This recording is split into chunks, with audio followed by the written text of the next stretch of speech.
Ancient pollen grains found in sediment cores dating back thousands of years are helping scientists to shed light on South Africa's past and future climates.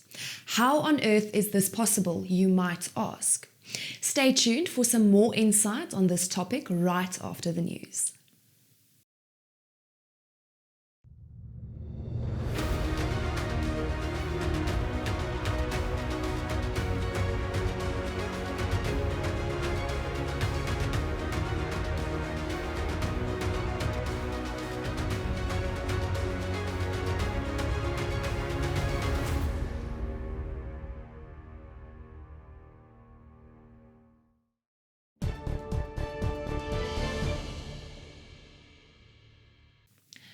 In vandag se nuus die wysiging van artikel 25 van die Grondwet ten einde die onteiening van grond sonder vergoeding toe te laat, gaan nie plaasvind nie. Dit volg nadat die voorgestelde wysiging van dese week nie die vereiste 2/3 meerderheidsstemme in die parlement gekry het nie. 145 parlementslede het teen die wysiging gestem en 204 was ten gunste daarvan. Die Wes-Kaapse regering het hierdie nuus in 'n persverklaring verwelkom, terwyl Vrystaat Landbou van mening is dat die geveg vir die behoud en uitbreiding van individuele eiendomsreg steeds voortduur.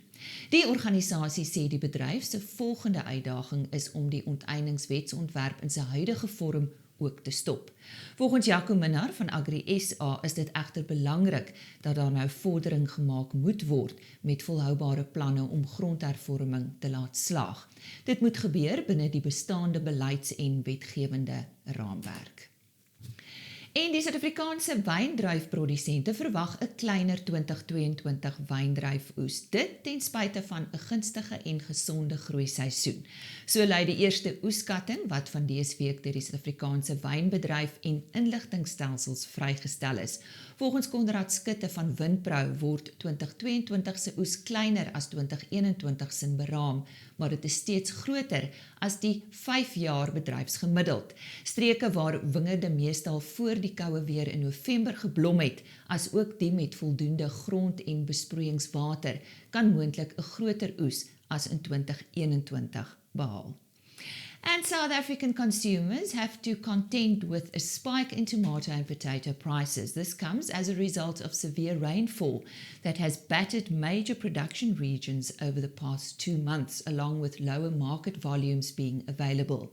According to a statement on Fresh Plaza, the price of tomatoes recently spiked to 21% in just 1 week, while potato prices increased by 39%. And that's today's news.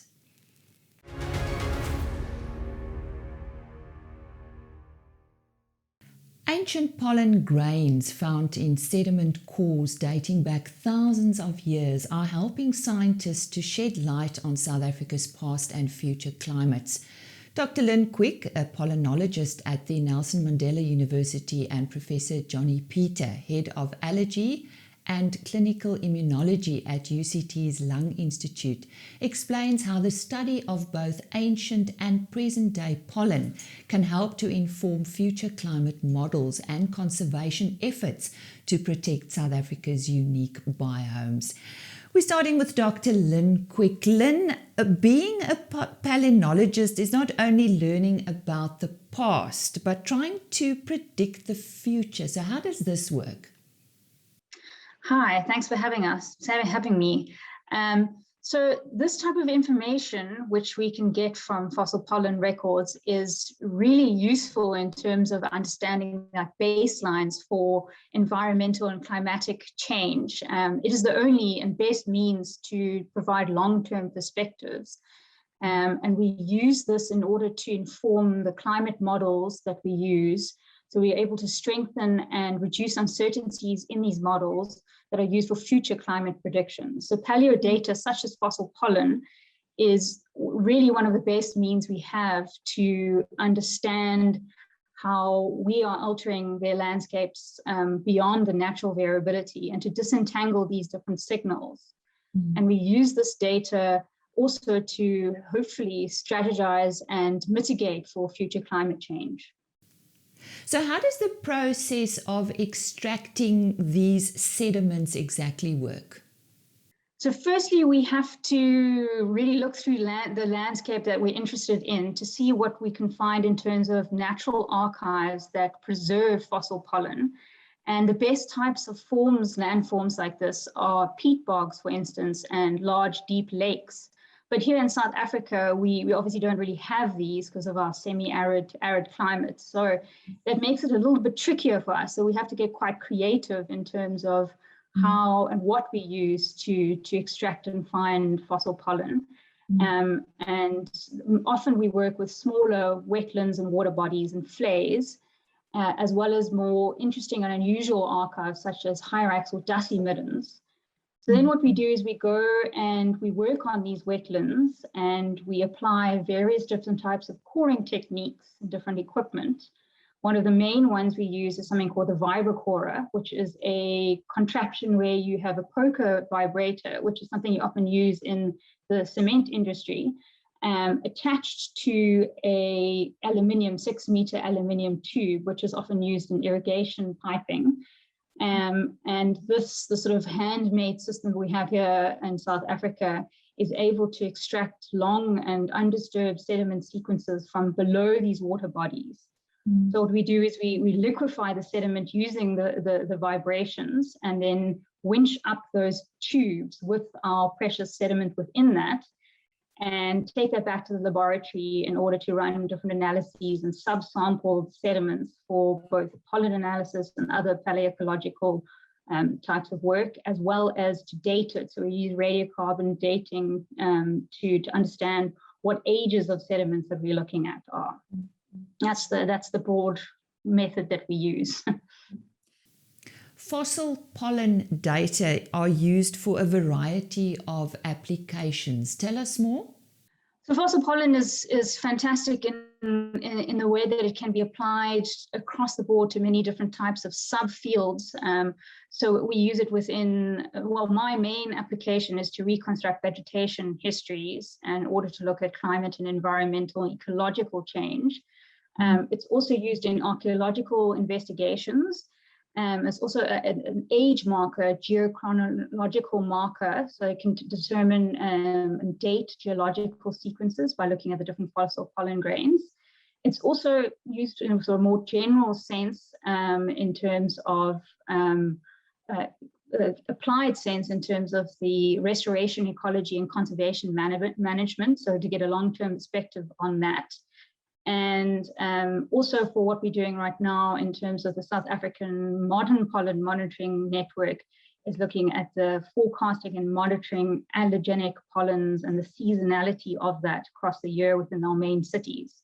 And then the final one that I can think of off the top of my head right now is forensic palynology, which is quite an exciting application in terms of solving crimes using pollen. Wow. That's quite interesting. So what have you discovered comparing ancient and present day pollen? So what we've looked at in terms of the various fossil pollen records that myself and other researchers in my field have worked on in South Africa, and comparing that to the modern vegetation distributions, is the idea that there's great variability in both the temporal, so the time scales, as well as the spatial extent of vegetation and climatic change within South Africa. And for instance, it's also really useful to be able to understand kind of what is a natural system. For instance, in the Drakensberg, most people might think that grasslands are degraded forms of landscapes. But this is not really the case when you look at the fossil pollen record, and you can see that the grasslands were there for potentially many thousands, if not 10,000 years. And this then means that it's a really important element to conserve and not try and alter and change.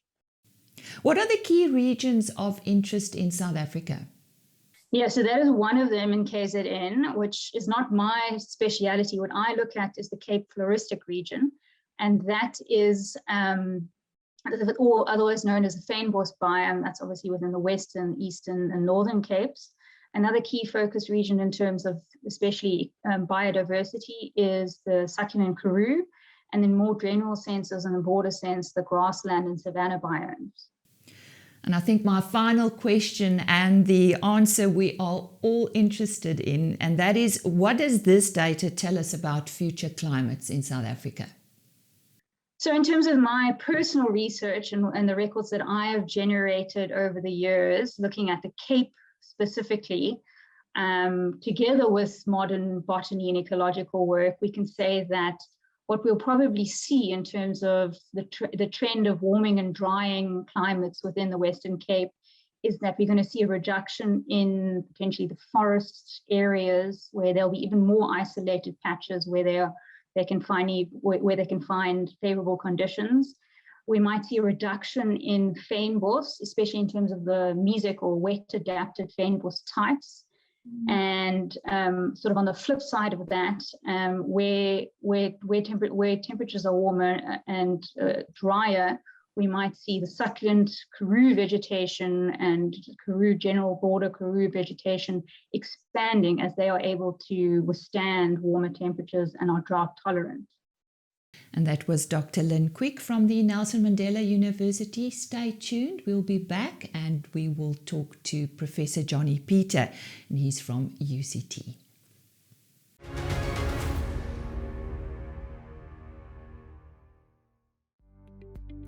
Goeiemôre kykers, in die week se kommuniteitsmarkverslag kan aangesien word dat beesvleis in week 48 van die jaar weer eens effens opwaarts geneig het. A2 karkasprys met 0,4% duurder terwyl C2 is 1,5% duurder is. Speenkalfprys het ook met 0,4% gestyg. Wat lam en skaapvleis aanbetref, A2 karkas 0,4% op, C2 karkas 2,6% duurder en speenlammers 1,9% goedkoper.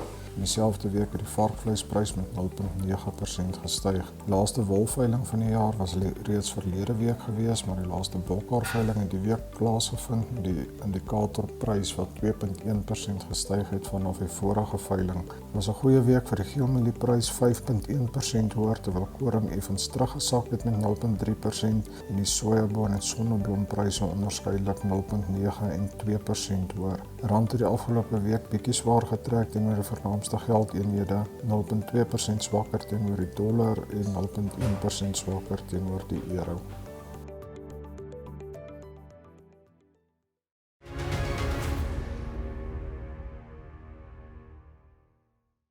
Our focus is on ancient pollen grains found in sediment cores dating back many, many years, and how this data predicts the future climates in the world and also in South Africa. Now we're going to what the allergy side of things are, and joining me now is Professor Jonny Peter. He's from UCT.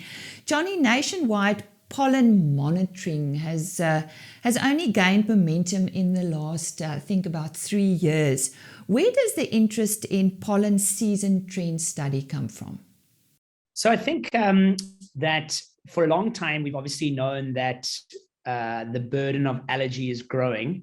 And to give you some examples, in South Africa, around 20 to 25% of South African adults suffer with hay fever, and a large proportion of those suffer with asthma as well, because those two allergic conditions go hand in hand.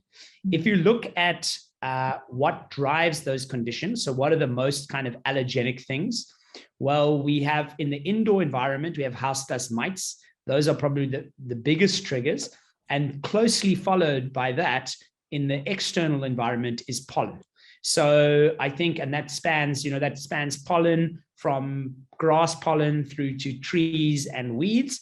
And then recently we've been increasingly seeing mold sensitization and mold allergies. So that's fungal spores as well. And those are also something that we monitor in the atmosphere. And so I think that, there's a considerable burden on human disease. And the main thing, at least from our side, why we got interested in this is that our Northern Hemisphere colleagues, they've been doing pollen monitoring for several decades. And in fact, if you look at the Northern Hemisphere, there are more than 400 pollen monitoring stations overseas. And yet, if you look in the Southern Hemisphere, you can almost count them on one hand. Australia have got some, the Argentinians have got a few, and then now recently we've been getting going. So there's really been a total lack of pollen monitoring. We've managed, through my former collaborators and the previous generation have started pollen monitoring in the Cape. But Gauteng, if you look at Gauteng, the last monitoring we have comes from the early 90s.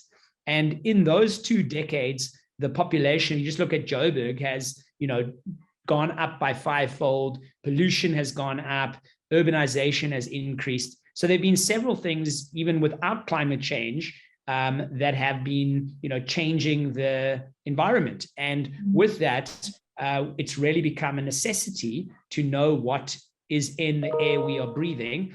And of course, climate change is just a further incentive to get us really saying, well, what is in the atmosphere? And if you look at South Africa, the other thing, of course, we love the beauty of South Africa, but if you look at it, we are we've got very diverse fauna and flora in different parts of the country. So we have what's called biomes in South Africa, and we've got several biomes and different ones in South Africa in different parts of the country.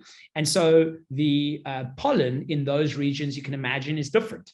And so, in addition to what I mentioned, like Gauteng not being monitored since the 1990s, there's some parts of South Africa, the Northern Cape, Mpumalanga, these regions have never been monitored, ever. So those are the kind of main drivers for why we kind of have been agitating, why we've been raising funds, and why we've been trying to grow this pollen monitoring network. So we can help to give people real information and also to uncover in areas that have previously not been looked at what actually is going on, what pollens are in the air, what's causing problems for people. So how does the changing climate alter the seasonality and intensity of pollen seasons? So the data we have is largely, again, from all the monitoring that's been done in the Northern Hemisphere and what they've seen. And so, and again, this is one of the reasons why we try to monitor, we're getting funds, we're trying to get a long period of data, because one of the problems is that if you look on a season, if you look at just that one season for pollen, you'll see that the local weather conditions has quite a big influence. So did the rains come late this year? Was it particularly hot in an area? That can impact how intense the season or the shape of the season. But if you start monitoring over 5 years or 10 years or 20 years, what you start to see then is more subtle changes that climate change is happening. And if you look from Northern Hemisphere data, what we've already started to see is that pollen seasons are lengthening. So they are lasting for a longer period of time, and largely because they're starting earlier. And that's because we've seen an increase in CO2, an increase in average temperature. And then the other thing is that, unfortunately, pollen seasons, particularly in the Northern Hemisphere, are becoming more intense. So we're seeing higher spikes in pollen. And then for some allergenic plants, like for instance, they've studied ragweed, which is a particularly allergenic type of weed. They've noticed that in each grain of pollen, the amount of allergenic protein is also increasing.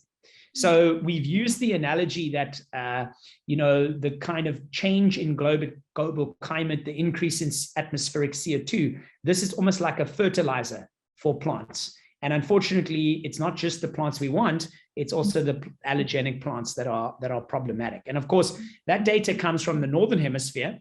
In the Southern Hemisphere, we know less about it. So that's part of our monitoring effort. And a good example is even the ragweed. So in our first year of monitoring in Durban and Gauteng, in the northern part, we picked up this allergenic ragweed, which we think has been around for a long time. But one of the things we're interested in is, over the next coming sort of 5 to 10 years, will we see ragweed migrate southwards as the temperature warms? Because that's one of the things that we've also seen in the Northern Hemisphere, is that allergenic species that need a particular climate, they might not be found in certain regions. So, drier, colder climates might prevent them from being there. As the climate change happens, you'll see the migration of these allergenic species. And with that, new people will start to suffer with allergies that haven't previously been affected. So those are the concerns. What are some of the major health effects of climate change?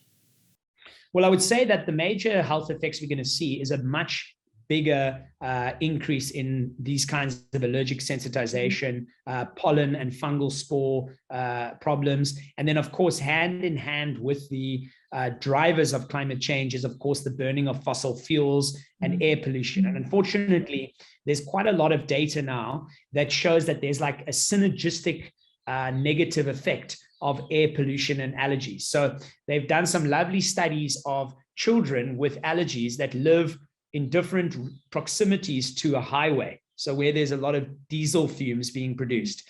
And what you see is that actually the impact of allergies, let's say the frequency of asthma attacks, you'll find that with the same amount of allergy, the addition of the diesel fumes aggravates the situation. So it's almost like the two work hand in hand. So I think, unfortunately, those two things are kind of coming together to form a major threat to particularly respiratory health in the coming decades.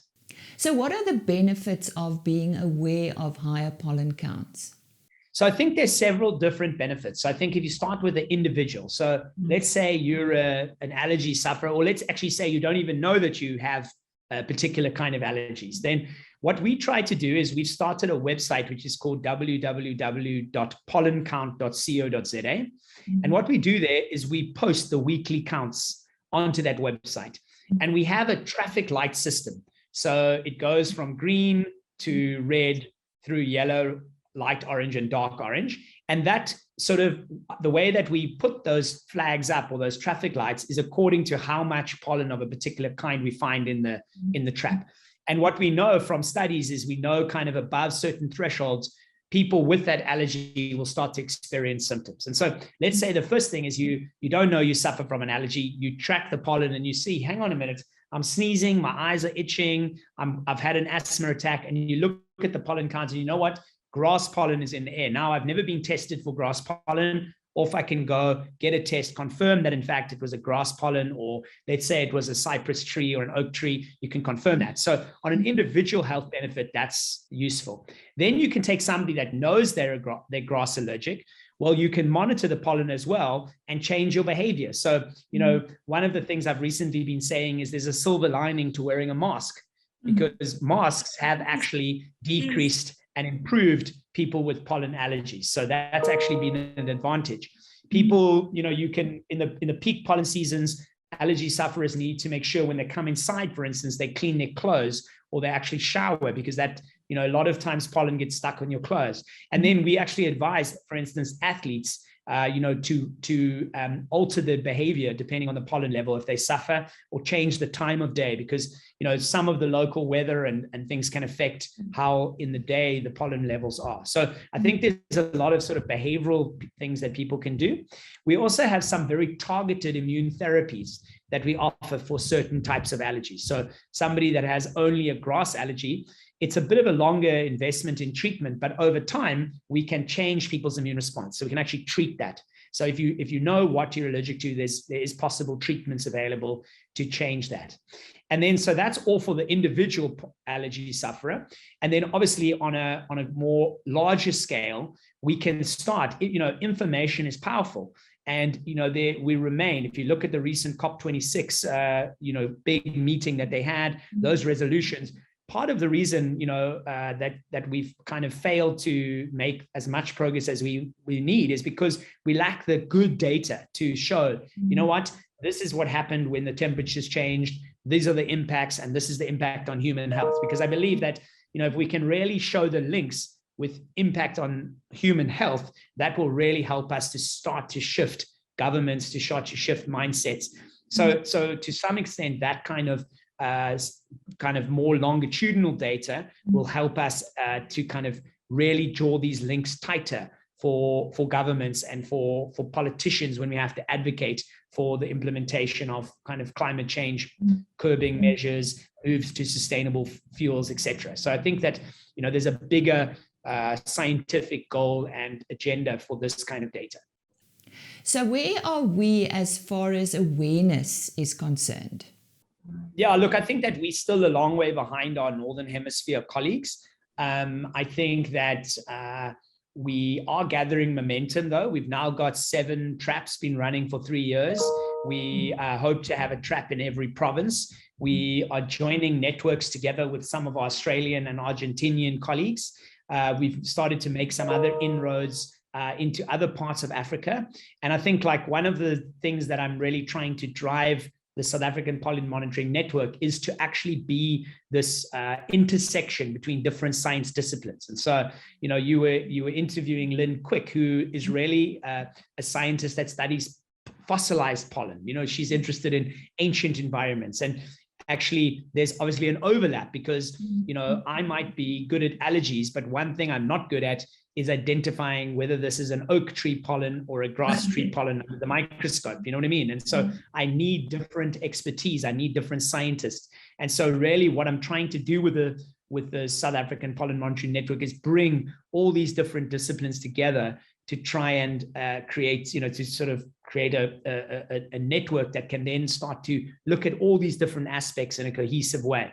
And I think we've made some progress. We've started to put out, you know, we've updated the pollen calendars for South African cities. So that gives you some idea of what the common pollens are, what the common trees that we're finding. And then, you know, with time, we will keep updating that. And as I said, as we get more data, we'll start to be able to, you know, go into new areas to monitor. What we also hope to do down the line is to work with the South African Weather Society. And what we'll do there is they have some very powerful modeling data, which will potentially allow us to start to predict pollen based on the weather, based on the season. And that you're only able to do that with more and more data. So the more data you get, the better your models, the better your predictive abilities become. So that's where as well that the project might go. Just in closing, that website of yours again? It's www.pollencount.co.za. Our thank goes to Professor Jonny Peter, and he is from UCT. Die groot ding van daai tye is dat dit ons wys waarvan ons gemaak is. Of ons murg in ons pype het, of ons sterk genoeg is, of ons genoeg omgee. Daar gaan altyd daai tye wees, maar die groot ding van daai tye is dat dit ons net taaier maak. Ons stel bekend die selfs nog taaier Hilux reeks en die splinternuwe Hilux Legend.